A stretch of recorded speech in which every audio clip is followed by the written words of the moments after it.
Bridge. I'm did 30 years of high-tech startups here in Austin, mainly semiconductors, hardware, things that took a lot of cash. Because of that, I've raised a lot of money. I've raised $60 million for startups. But like one of my companies, we were burning $8 million a year, right? And we just barely have any revenue. So that's the world of semiconductors. But I also spent a couple years inside of Austin Ventures a long time ago as an entrepreneur in residence. And now I'm the executive director and founder of an angel network for social good companies, social impact companies. People trying to make the world a better place. So, Zitz is my favorite cartoon. I don't know if you've read that or not. That's probably you folks are at, maybe. I don't know. So how many of you have raised money before from investors? Okay, just a few. So I have an hour here. There's probably too much material to cover, but maybe because most of you haven't raised money, we should run through all this pretty quickly, not skip over anything. So, love to have this very interactive. Jump in, raise questions, make comments. If you've raised money before, tell me why I have it wrong. It's good. So, fundraising, as you know, you start off bootstrapping. It's a glorious place to be in some ways because you own the company. If you can bootstrap all the way through, that's great. Good thing to do. Of course, you don't have much funds to operate on, so it's difficult. Friends and family, you might raise tens of thousands of dollars there, and that can be a good way to get started. But Thanksgiving dinner can be hard if you lost all your money for your relatives, for your family. So it's something to keep in mind. There are a number of things: crowdfunding, Kickstarter, grants, which can come in pretty early and help you raise money. Are you familiar with all those terms? Nodding heads. Angels, hundreds of thousands of dollars. VCs, millions of dollars. Strategic investors will be someone in your industry, like a big company that maybe wants to take your technology to market as a distributor for you.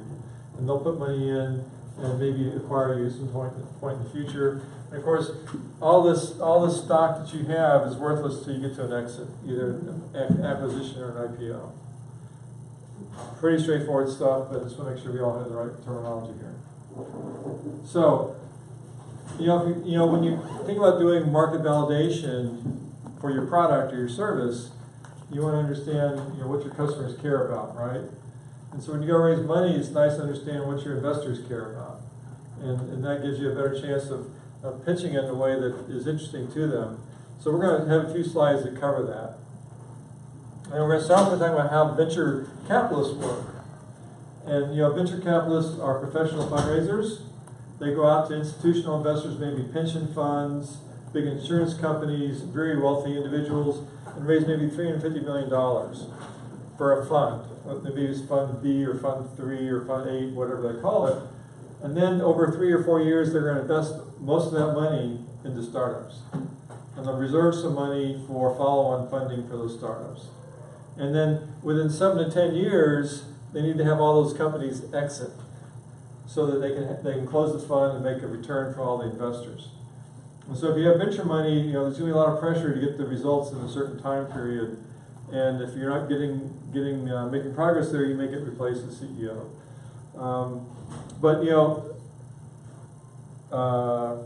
A partner at a venture firm may see 250 deals a year, only make 1 or 2 investments, maybe in the area that they're personally interested in. And so it's a tough thing. And so if you're a venture partner working at a VC firm, you basically sign up to be employed for the life of that fund, that 7 to 10 year life. And if there's a new fund you raise later on, you're employed for another 7 to 10 years. And so they get paid for their work, they put some of their own money in, they get some of the earnings at the end, but if they don't have top quartile performance for that fund compared to other venture funds, like if they're doing better than 3/4 of the other venture funds funded at the same time, they can raise more money. If they don't have a top quartile performance compared to other VC firms and funds at the same time, they can't raise any more money and they're out of business. So it's a very intense world, a little different world than what you have. Most of the big VCs are obviously East and West Coast. There's some in Austin.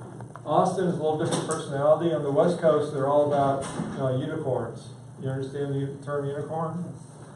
These are ones that are going to get a huge market. like an Uber or a Facebook, and the VCs will throw a huge amount of money so they can gain market share. The VCs in Austin are much more focused on sort of really sound business plans that can grow. It's less about personalities and grabbing huge market share, but having really solid business plans that are maybe more like singles and doubles as opposed to home runs. Because the funds are smaller, they don't throw $100 million at a company at a time in Austin. You might get $10 million or $5 million out of Austin companies. Questions, comments on VCs? It's probably kind of, most of you probably know most of that already, I think. Angels work a little differently. Angels are wealthy individuals who maybe are a little bit bored with life. They're looking for some kind of stimulation and some excitement. So they start working and investing and helping small companies out.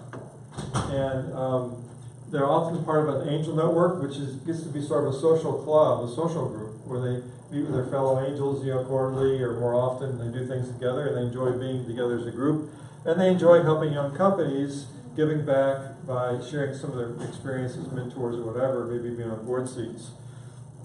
And most of the networks, each individual angel in this room is going to make an individual decision whether they want to invest or not. Some angel networks have a fund where they pool the money together and then they collectively decide where to invest, but usually it's one-on-one angels. Maybe they put in $25K each. So if you're trying to raise $250,000, you need 10 angels in that room to say, hey, I'm in. And they do plan to make a return on their investment, but it's just like the venture guys make 10 investments, 5 fail, companies go out of business, 4 maybe kind of survive, just kind of get along, just kind of on life support or maybe slightly better than that. And one of the 10 hopefully is a big enough success to give them a return on the total of 10 investments. Angels have that same thing, but maybe for angels, because it's earlier stage, the risk is higher, angels may need to make 20 investments to get their money back. And so when you think about pitching to angels, you're talking to people who are pretty uncertain that you're going to be successful because they see a lot of failures, right? And you need to convince them that you really know how to make this business work.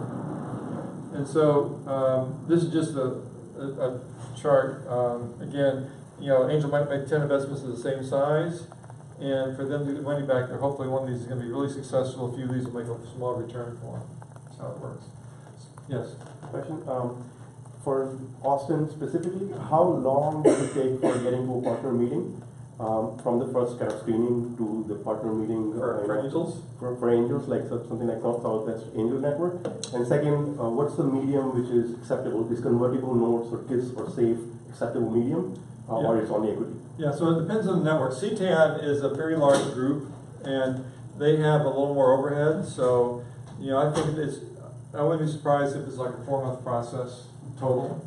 Our angel network for social impact is a little smaller, a little easier to work with, I think. We typically have about 5 weeks from application deadline to who we select to pitch at the dinner event, and then due diligence can take 6 to 8 weeks sometimes after that if you get that far. You have another question too, right? Medium convertible notes. So we'll get into those. We'll discuss safe notes, convertible debt, and equity. Those are all options that can work if the terms are right. Yeah. So this is a little chart that is showing for angels how big a portfolio they might want to have. This says if I've made 25 investments, I have a 75% chance of making 1.3 my money back, cash over cash. And if I've made 10 investments, I have a 75% chance of getting maybe 80% of my money back. And so, this is the kind of world you're working in when you go raise money from angels. The sophisticated angels are trying to build a portfolio of this, reasonable size. And then they may need to ask themselves how much money do I want to invest total. If I have a certain amount of net worth, maybe 10% of this goes into angel investing. But with 25 companies, that means I can put so much money per company in. That's the world of angel investing.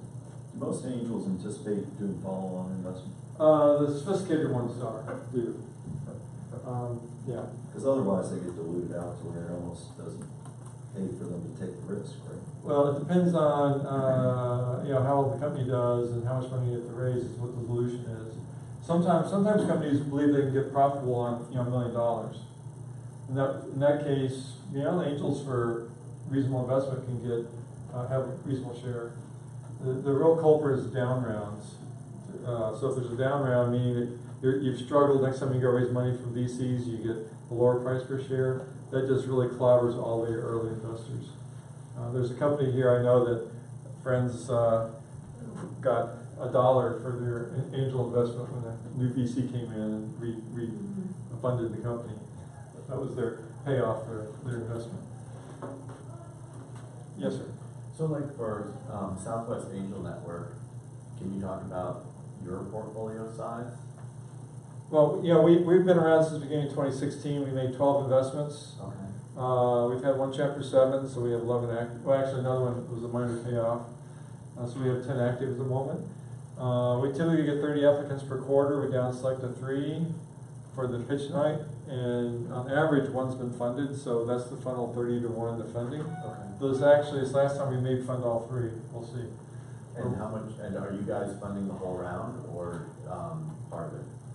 We typically just do part of it, and so you know we'll do 160K for example on average, Okay. and then we do a lot to syndicate. We'll get a little more into that I think in the next slide or two, but there's a lot of angel networks inside of Texas. We all syndicate deals back and forth. There's angel network on a national level. We syndicate social impact deals back and forth with social impact angel networks. Okay. So the goal is to get the companies funded with enough money they need, else our money's at risk. Right, yeah, exactly. Exactly. So one of the things that angels, you know, get told and educated on is, you know, do due diligence. The more due diligence you do, the more likely you're going to make money. And so it's not like, oh, I like this company, I'm going to invest. Sometimes individual angels will do that, but networks are always much more structured and trying to look through validating all the claims of the company. So, you know, if someone's done less than 10 hours worth of due diligence, they're in the blue column. If you've done more than 10, they're in this orange column. 5x return goes up by a factor of 2 if you've done at least 10 hours worth of due diligence. Typically, angel networks will do 30, maybe 30 hours of due diligence on the deal collectively. Questions, comments? What does due diligence entail? So, you know, the flow for us is that you apply, you give us the application form, pitch deck, we look at those, we select some people to do an online pitch as a part of the down selection process. We then select 3, you come into a room and you pitch on a quarterly pitch event. And if some angels in the room say, hey, I'm interested in this company, then they'll go in and do more due diligence. They'll want to look at your EPIA agreements with your employees, they want to look at your finances in more detail, they want to talk to some references on the CEO, they want to talk to some customers. That's typically what's involved with that. Verifying that, you know, all the claims you've made about revenue or actual, you know, show me a bank statement, show me that you have that revenue, those kind of things. Anything that might be kind of overlooked by someone actively fundraising? No, it's all the standard stuff. I mean, you have a story you're telling about your business, and they'll just want to check on some of those statements you made. There's nothing that would surprise you in the due diligence. So Texas Angel Networks, there's a bunch of them in the state, and as mentioned before, we all syndicate. So, spend a little time on what's important to investors. I mean, it's really pretty simple. You got to get profitable and have an exit. You know, and that's the bottom line. But the goals during the whole process, what's most important? The team. We'll talk some more about each of these, so I won't dwell on them here. But the team is, you know, if you have, you're all living in a very dynamic world, right? You're learning a lot about the marketplace, your customers are changing, the technology changing, competitors changing. You're building teams, you're dealing with personalities of people on your team, you're dealing with suppliers and relationships. And if the team has their act together, they'll navigate through all of those and do it successfully. If the team is a little dysfunctional, then the whole thing just may blow up. Our one Chapter 7 was a team issue. The founder filed personal bankruptcy in Chapter 7 for the company in the same day. It was a mess. And if you're social, and then so, you know, getting profitable, I mentioned that before, if you're social impact, really improving your your social impact. So what's important about the team? What do you think is important about the team? Diverse skill sets. Diverse skill sets, that's good. Length of time together. Length of time together. Sometimes that is, I mean, that certainly gives some confidence they know each other well. If it's a dysfunctional team that's working together for a long time, I don't know. Communication. Communications. You know, emotional intelligence. I say emotional maturity. You know, there's a lot of data floating around in the angel world that women-led companies have higher success rates than male-led companies. The theory being, I think, that they're better at collaborating and getting cooperative kind of work going on in the company. They're also sometimes more practical in terms of how they view the marketplace. That's just all these kind of things. Being coachable from an investor point of view, a CEO that's listening and is taking feedback. It doesn't mean their CEO is a slave to the investors, but someone who's actually, you know, in a relationship, in conversation, and having good dialogue is very important. We had one team that applied to us in the first quarter. They weren't quite ready yet. We gave them a lot of feedback, and the CEO got it. He fixed his business plan. He fixed his pitch deck, and did a beautiful job. Got into our second quarter, and we're doing due diligence on him right now. You know, Steve Jobs has this great reputation, right, for being this wonderful leader, but he was an asshole, you know, to his employees. And a few of those companies can be successful, but investors are pretty skeptical because they can be very dysfunctional leaders of the companies. Startup experience. I love scar tissue, you know, having learned the hard way what didn't work well the first time, and being able to really have some wisdom that's made, you know, from the school of hard knocks. And so sometimes you have people coming right out of school want to be a CEO of a startup, and they don't really have much experience in any area, especially domain area, and that's a challenge for them. You know, if you go back 30 years ago, startup companies were teams that were in a big company, and the company decided not to fund this project they wanted to go do, so they all quit en masse. And they knew the technology and the customers and the competitors, and they really had a flying start into that marketplace. And so this domain knowledge is good, and appropriate titles. If you're a first-time CEO and you have some friends from school, you're going to become, one's going to be the CTO, one's going to be Chief Marketing Officer, and you go tell that to your investors, they say, well, does that person really have the experience to warrant a CTO title or a CMO title? I mean, I've seen people running $50 million companies, they have a much different experience level for that title than this person does. Mr. CEO or Mrs. CEO, I don't think you really understand what you're doing yet. And so it's often very helpful to give titles more like director level titles when you first start off. And also when you grow out 2 years from now, you realize you need a more powerful, experienced person at that level. You don't piss off that first person by taking their title away. That you can bring someone in more gracefully on top of them without having to demote them. Hey Bob, Yes. I've run into this issue myself several times now, where they're hiring younger talent, high potential, but I guess they have this myth in their head that they're going to be the CTO or CMO, etc. How do you educate talent without disappointing? Because these have been really hard conversations. I've told them they need to earn their way in, and I've been in situations in corporate America where we've had to layer people before, etc. And it's for shit, and I want to avoid it. But they still don't quite get it because they've heard so much watching Silicon Valley or whatever. Yeah, I would go in and just say, like, from my own personal credibility as a CEO with the investors, I need to make sure that they're comfortable with me. And so I need to keep these titles consistent with people's experience levels. Else I'll get myself in trouble and I won't get funded. I love this, so I just blame you. And then Yeah, right, blame me. Okay. Yeah. Okay. Yeah. Blame the investors, sure. Because, you know, the easiest way for a CEO to lose credibility is to use these wrong titles wrong, right?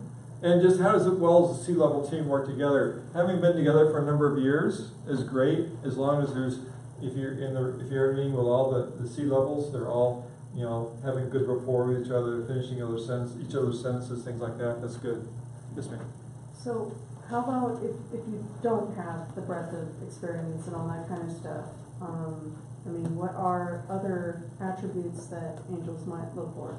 For example, in our case, we were a group of folks that got together. My CTO actually passed away last month. I'm sorry. And then the remaining of us, we haven't found that. Of course, it's just happened last month. I don't have that breadth of experience in that specific thing. So if I bring somebody new on, that's a story I can still tell, saying that we're moving forward and we're managing and de-risking. Just tell the story. So it depends how early stage you are and how much money you're asking for. If you're asking for the first angel investments, a couple $100,000, it's okay to say the team's not complete yet. Okay. We know I have these positions we need to fill. Maybe you can help us with some names of people that. So it's telling okay to us- say that. Yeah, that's fine to say. It's fine. My advice is always to be totally transparent with your investors and with all of your employees and all of your suppliers and all your customers.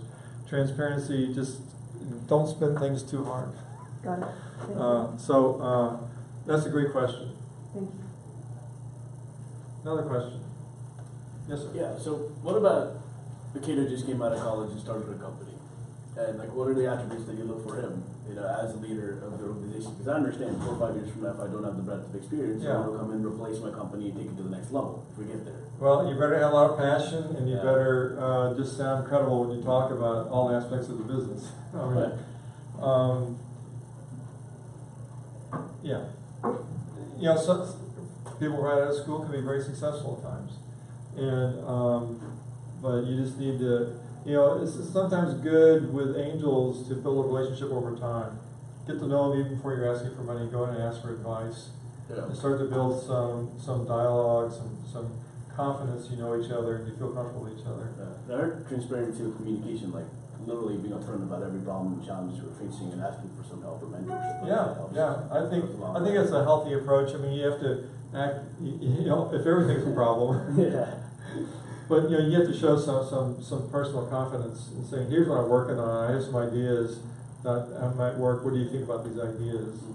And so you feel like you project an image of being in charge a little bit somehow, or Okay. in control of the situation.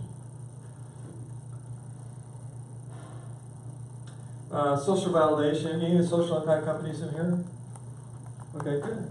So my favorite word is efficacy. You know, it's usually used for medical treatments or drugs. You know, how effective are they in having a benefit, causing a benefit to the patients? And we looked for that. We had a company come in that just in a casual conversation that we have better STEM tools for lab work. So we're going to really help STEM education outcomes. I say, well, can you demonstrate that your tools are better than the tools we're currently using? Well, not yet. And I said, well, can you demonstrate how to sell this in the school districts, which is really hard? No, we haven't figured that out yet. So they have 2 strikes on efficacy. First, no one's going to use it, so there's no efficacy. And secondly, they can't show that it's actually a better tool. So being able to really demonstrate how you're going to impact the world, make the world a better place, impact people's lives somehow, and then the scale of that. How many people are really being affected? If you're protecting the water supply for the whole universe, that's a pretty big number, right? If you're going to help 3 people down on 6th Street find a house to live in because they're homeless, that's not a very big scale. So think about the scale of that also. I wasn't going to spend a whole lot of time on the social impact, but I'd be glad to take questions right now from any of those who are interested. Yes, ma'am. For medical and related products, how far along in product development are you typically looking for companies to be in terms of animal studies or clinical data? So depends on what type of, if it's health IT is one answer. If it's a device, we typically don't do class 3 devices because it's just way beyond our financial kind of, and our understanding also. So in any case, any company, it helps to have some sort of early indication there's going to be success in the marketplace, either a pilot or some sort of animal study that might be sufficient. Early revenue doesn't hurt either. That's a good indicator that you know how to make money. So we can maybe talk offline about that, but it's medical devices can be tricky because sometimes they take a lot of money. And if you have to go through class 2 or 3, it takes a lot of money. And so you need to be able to talk about why you're going to be successful. Yes? So our mission is to reduce overconsumption by making it as easy to rent as it is to buy, but it doesn't really impact individuals. You know what I'm saying? Like it's yeah, it's hard to measure. We can measure the carbon It's on everything that somebody doesn't buy. Right. So how do you suggest that we, talk about the social impact? The second thing is that we're segmenting ourselves into a specific market to get started, but the message is just always weird when because people that are in that market aren't necessarily thinking about the social mission, even though that's driving us internally. Is that important? We feel like we need to talk about it, but it's weird when we talk about it. Yeah, the sharing economy is great and it has lots of potential. I'm not sure, I feel the social impact is hard to talk about. And I'm not convinced in terms of sharing stuff with friends. Yeah, we're not sharing economy. We're not peer-to-peer. Yeah, we're not peer-to-peer, but we are trying to make it as easy to rent as it is to buy. Like, I would love to reduce Amazon sales by 1%. Because people decided to rent things instead of buying I see what you're from saying. rental companies, not necessarily from peer-to-peer. And I think that's a huge impact, like reducing the amount of stuff that we buy from China. But that's not, I don't know if we can sell that message to the customers. For the customers, it's just, oh, hey, I can rent this thing instead of buying it. Yeah, that social impact is a little hard for our network to see as strong social impact, I think. Yeah, okay. It certainly has some interesting benefits for a lot of people, but That isn't something that you guys would. it'd be tough for us to get Okay. excited about that one. Okay. Yes, sir. With your vision of social impact, who else do you see, other than angel networks, are the other types of social impact investors, be it foundations, family offices, and how would they differ from your perspective, Bob? So there's, the world of for-profit and non-profit. And a lot of, foundations are largely focused on nonprofits. And family offices, typically they have some manager helping them manage their funds who all he cares about is return, or she cares about is return. And so some of them will say, we'll put 5% of our money into philanthropy, something like that. But family offices are not really, a lot of them are not really into social impact at this point. As the generations shift, money goes down to the next generation, the social impact awareness goes way up. But it's tough getting money out of foundations and family offices for-profit social impact companies. Yes. So I guess I have another question. What do you guys consider social impact to be then? What are some examples? So one thing I like to say, and it's not a complete answer, is that if you tell your idea to a social worker, she or he gets a smile on his face, or their face, that's probably a good indication that you're heading in the right direction. But, if you think of it as a significant societal challenge, especially for disadvantaged groups or protecting the environment, that is things we care about most. So improving educational outcomes, especially for disadvantaged groups, improving healthcare outcomes in some ways can be social impact. If it's not benefiting the doctors, but it's benefiting the larger community. If some fintech that empower people somehow that aren't empowered financially today, protecting the environment. We've done one company just empowering women business people to be more inspired. So that's empowering a disadvantaged group in some sense.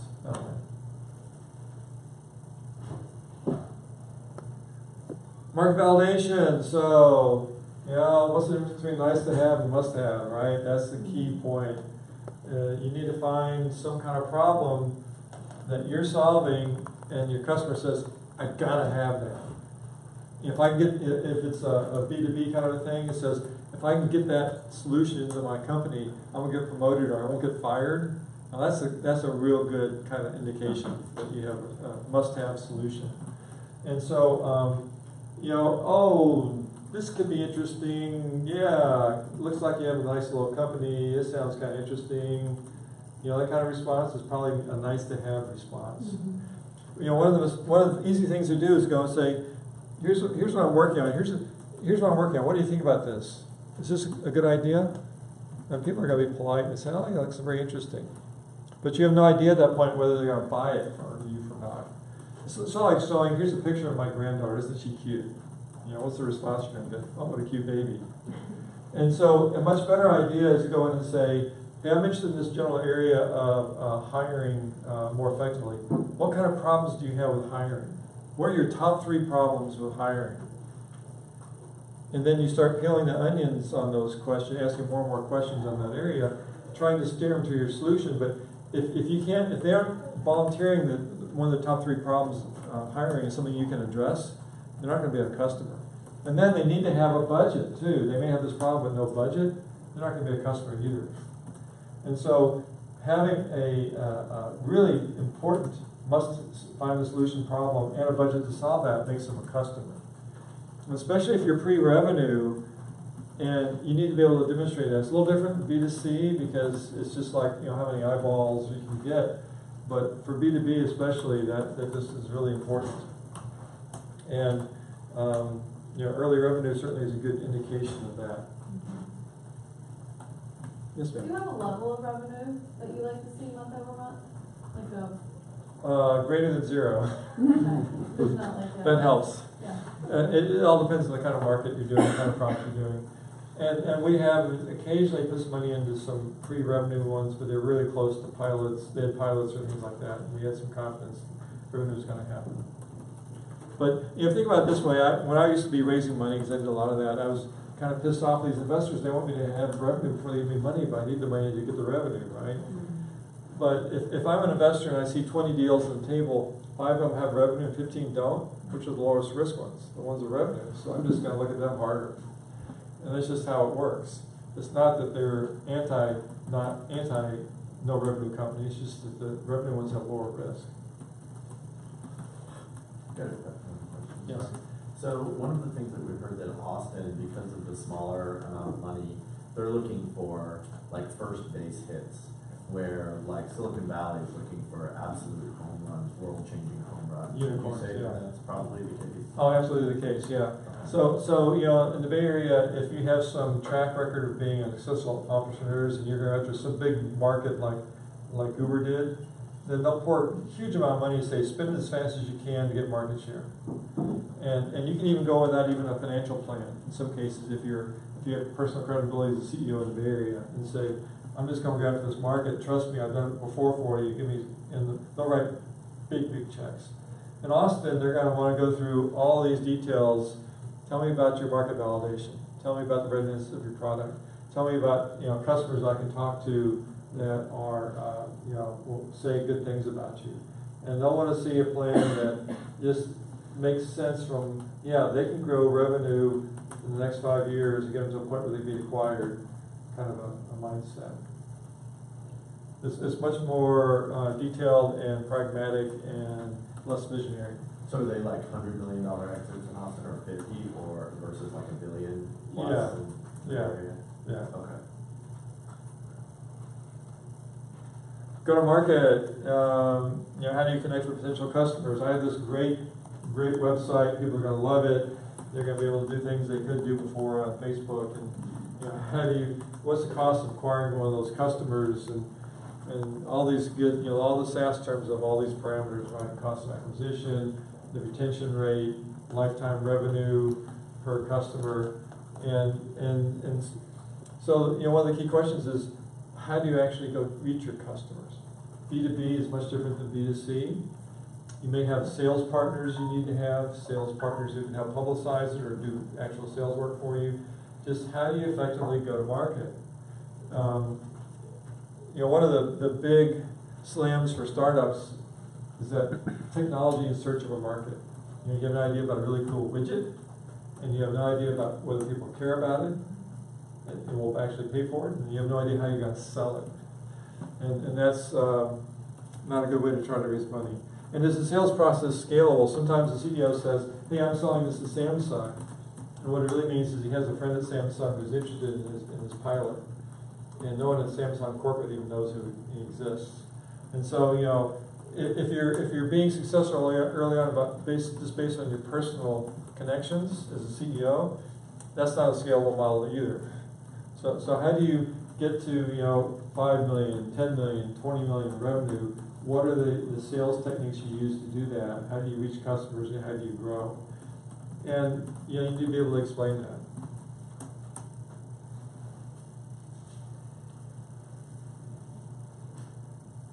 product and technology validation, you know, how interesting is your MVP? Is it really ready for prime time? Is the architecture scalable? You know, have you chosen some kind of hardware or a software platform that was cool 10 years ago because people know how to use the development of that, but it's really not, you know, what you need to scale in the future? Are the developers really tightly coupled to the marketplace? If you're doing, you know, the typical software model of you know, a lot of trials, a lot of running stuff out there and seeing how to react, your development team has to be really close to that customer feedback. If you're going to do the short development cycles with a lot of customer feedback. If it's hardware, you know, how are you actually going to make that? All those kind of things are important. Any hardware companies in here? What are you working on? We have a sterile wireless controller for the OR. Okay. So handheld remote control. Okay. We've talked before. Right? Yeah, we did, actually. Yeah. Questions or comments on this? It seems pretty obvious, doesn't it?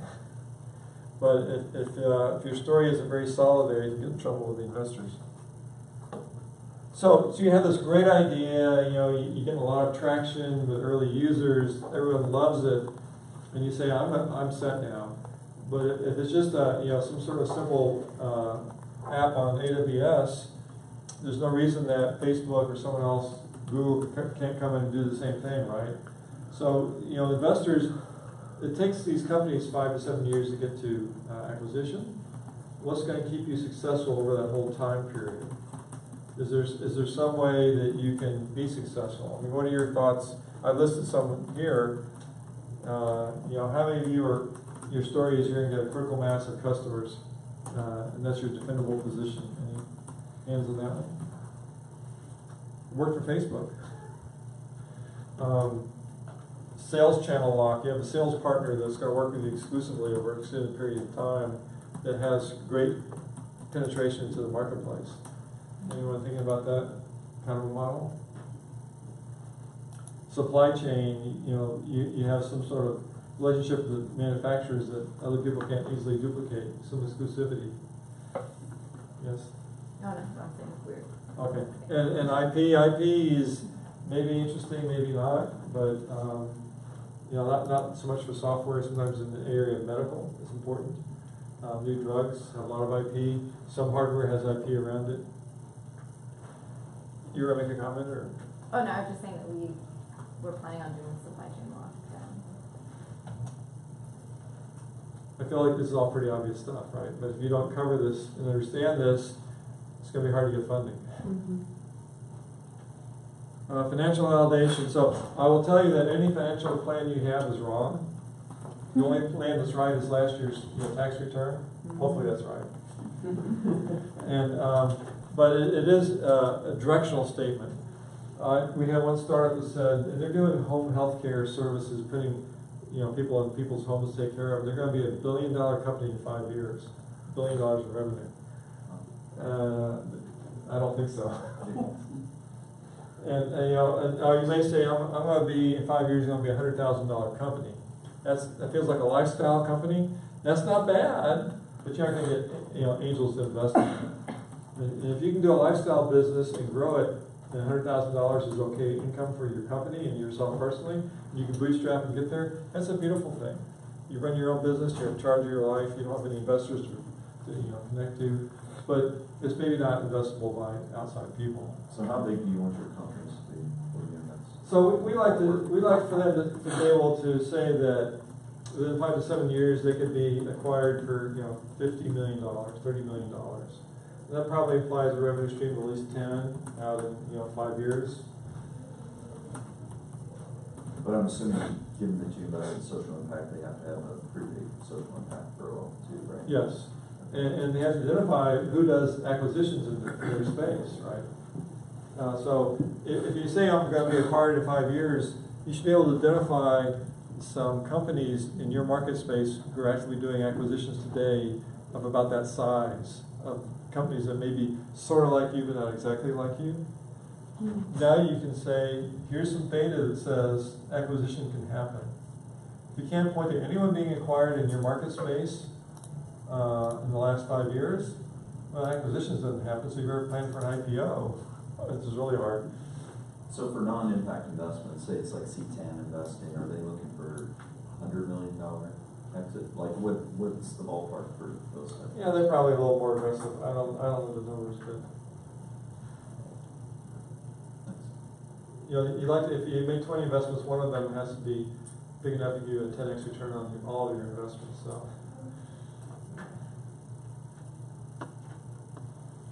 one of the things you know, I was saying earlier about, you know, if you have a solution, if you have a customer with a big problem and a budget, what you'd like to do in terms of your financial model is identify how many people those are in the world are there. Actually have that as a big problem and a budget that you can go sell to. And saying this is a huge market, I'm going to get 10% market share, doesn't give investors any confidence that you understand who you're going to sell to and whether you're going to buy it. I've seen companies saying, I'm going to sell my technology to General Motors. Well, General Motors doesn't buy anything. There's some individual at the desk, a picture of his spouse or her spouse on the desk, and a phone number and email address, who has a problem and has a budget, who's going to buy stuff. And that's who you need to be selling to. And maybe that title works across GM, Ford, Toyota, Honda. So when you find out whose problem you're solving, you find that title everywhere across your industry, and that's who you're selling to. You need to have enough of those people that are interested. B2C is a little different because it can be different motivations for buying. And so, you know, it needs to be enough details. When you go into due diligence, you ought to have enough details that show, you know, how your expenses really are happening, how many headcounts you have, how many customers you have, what's the revenue per customer, what your cost of sales are. So your financial model probably has 20, 30 rows on it, at least, of details of how your financial model has been put together. Questions, comments? So I talked about this already, some of this already, but you know, if people coming out of Y Combinator on the West Coast have these valuation caps or pre-money valuations in mind of 12 million, something like that, which is just not acceptable to most investors, unless you're in the Bay Area in the unicorn environment.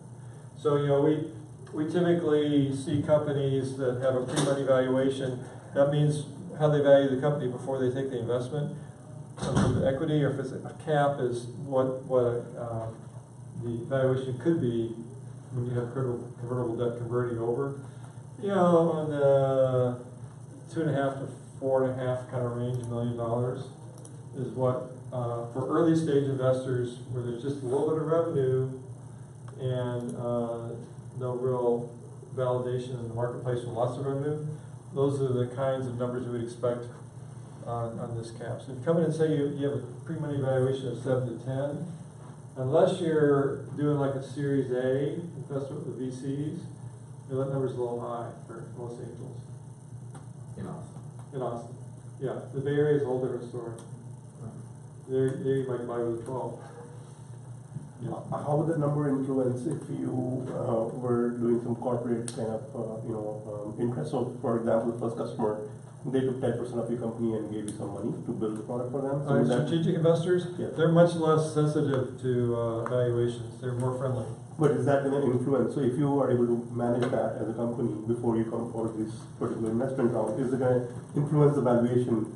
The range of the valuation that you mentioned, 3.5 to 5.5, 7 to 10, would that influence it? So if you can get a strategic investor before you have revenue, that is great validation in many ways. The only downside, I would say, is that sometimes they want exclusivity or right of first refusal and acquisition later on, which means you only have one acquisition candidate to talk to because no one else will touch you.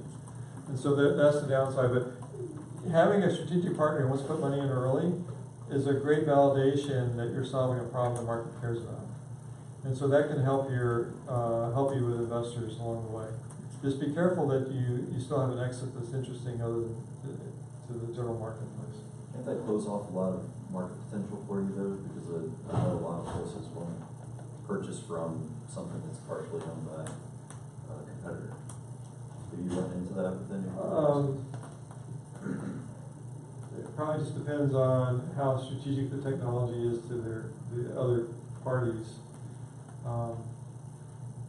Yeah, I have to look at the specifics of that. It could be a concern, but you need to probably know more details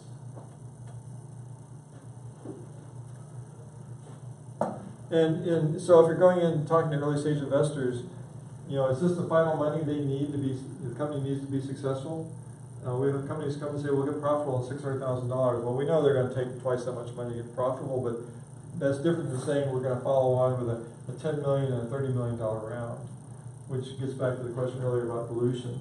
And so if you have if you're planning for a single or a double business result and you don't need a whole lot of cash, then there's a possibility of less dilution for the investors because you're raising less money and they can feel more comfortable that they're going to own a reasonable part of the company.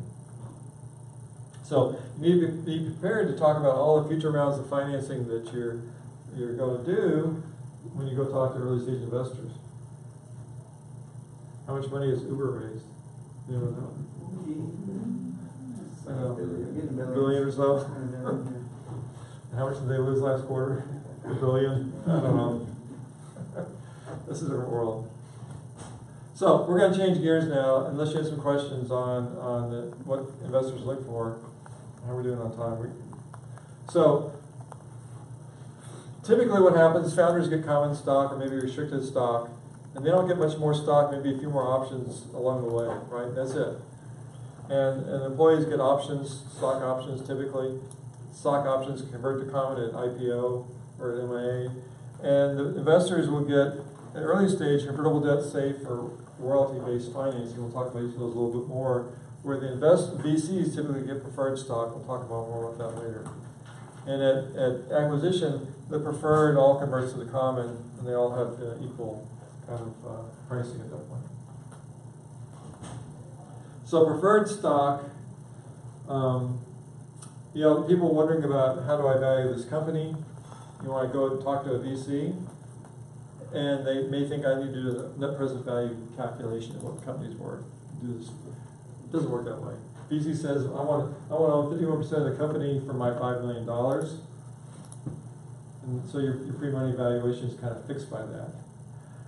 So $5 million with a pre-money of $4.9 million gives them the 51% ownership with a post of $9.9 million. So it's a pretty much there's normal standards for how much ownership you give up at various stages of the company. At the seed level, you may give up 10, 15, 20% of the company, maybe. It just depends. And that's what happens. So don't try to get don't overthink this.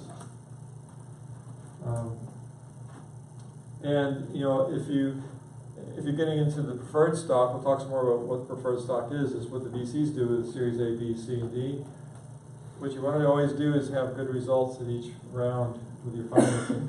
Because if your company is struggling at Series A, then maybe Series B, the stock price is lower for the new preferred stock than Series A.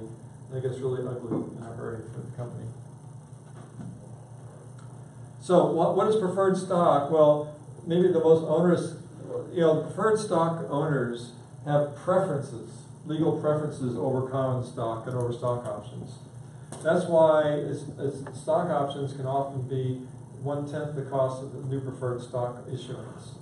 So if preferred stock in your last round was for $3, often the stock options can still be priced at 30 cents.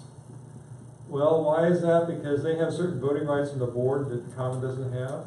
And they have liquidation preferences, which says that maybe if the company is acquired for less than for a certain amount, I get twice what I invested first before any common gets any payout.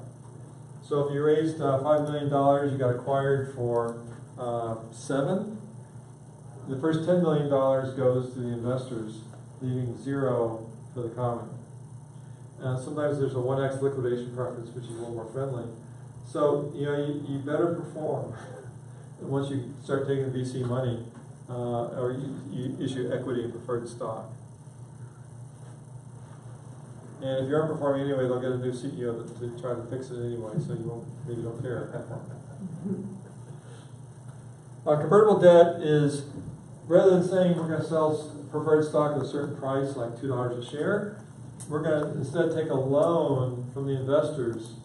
And when I finally do my Series A at $2 a share, that loan dollars will be converted into Series A stock at a discount, because it was early and higher risk, and also with some interest earned along the way. So it's a very common thing at the angel level to do convertible debt, and it's a way of not having to put a price on the value of your company before you've demonstrated there's much value you've created for the company. And basically, if the company fails, that just disappears. No one expects you to pay that. Yes. Is there any way you could do a very simple mathematical example, just like $1, $10 revenue, just something very simple to put some numbers to something like a convertible debt? Well, yeah. So if you raise, say, $1 million in an angel round total convertible debt, and then at Series A, it'll buy 1.2 times $1 million of shares of Series A, whatever the Series A price Where did is. this 0.2 come from? It's a discount against the Series A price. And it'll also earn interest, so maybe like 1.3 million at the time that Series A happens.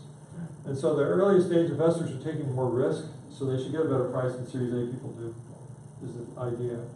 And so the fact that there's a discount and there's interest earned gives them that extra payoff to taking the earlier risk. And if you never have a Series A, what happens? Usually there's triggers that at a certain period of time it has to convert anyway to stock. Okay. Is it stated at the point of getting the convertible debt? Are those terms stated that it's going to be at a certain discount, Yes. certain debt, certain interest? Yes.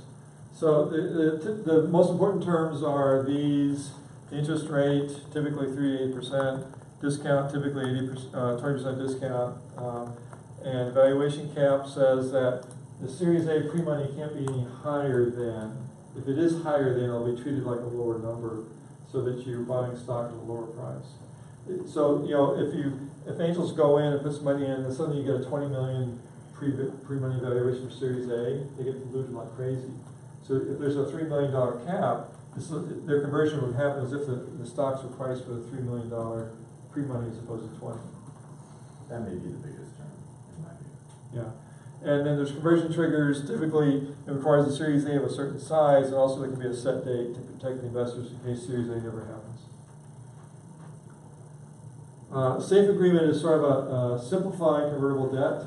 It's not a debt, so that the interest doesn't happen, but there's still a discount. And it's like a warrant. I have a warrant. I can buy Series A at a certain price in the future. I can buy a certain amount of Series A stock.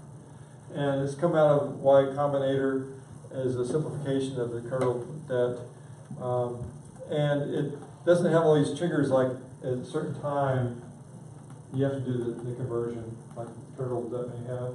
And so there's in many ways less protection for investors in this model. Is there's still a cap? There should be, right? Yes. Okay. Yes. There's still a cap. Oh, okay, yeah, I see that. Yes. Have you ever seen Safe in Austin? Yeah, we see that occasionally.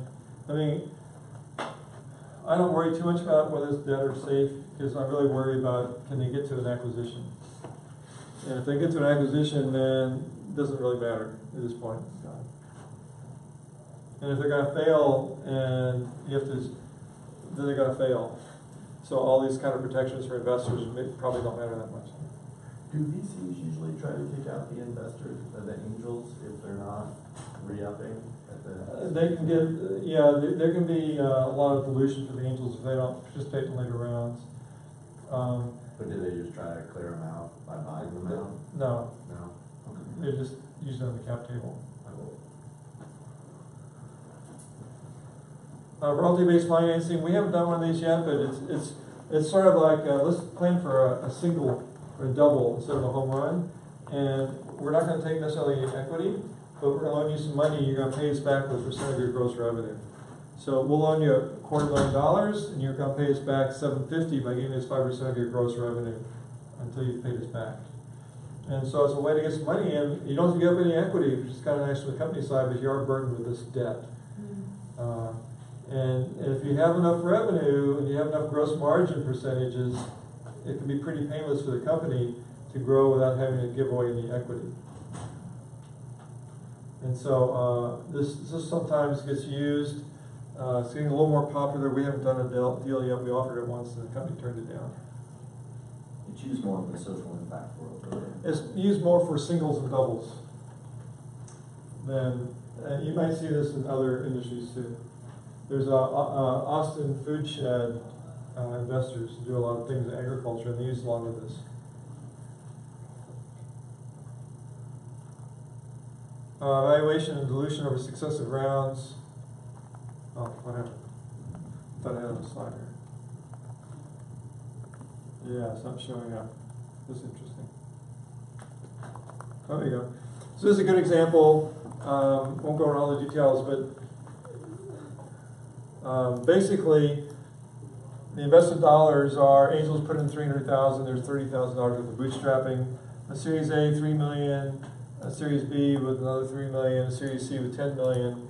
And over time, you know, basically the price per share is going up. The pre-money valuation is going up, and the angels are going to see maybe.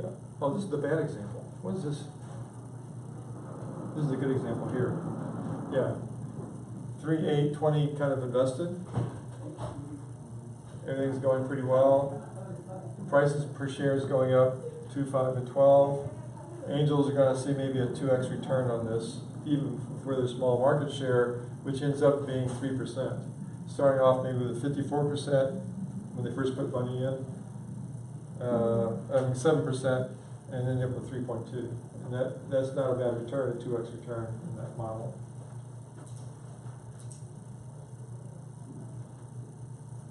And this is the bad one where there's a down round, and Series B is priced at 40 cents, where Series A was priced at $2.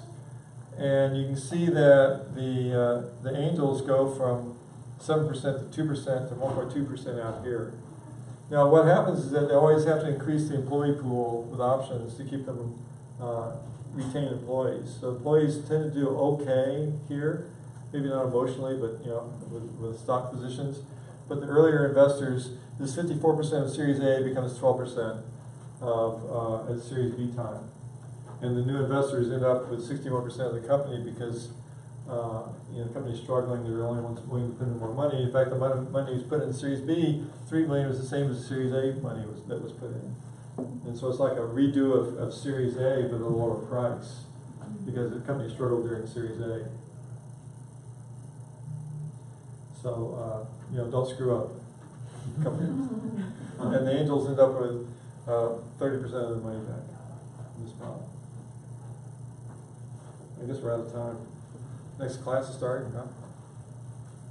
So that was the last slide anyway, except the fact that fundraising is hard. It's a full-time job for the CEO. It's an emotional roller coaster. One step forward, 2 steps back. And if you have any questions, certainly can follow up. Thank you.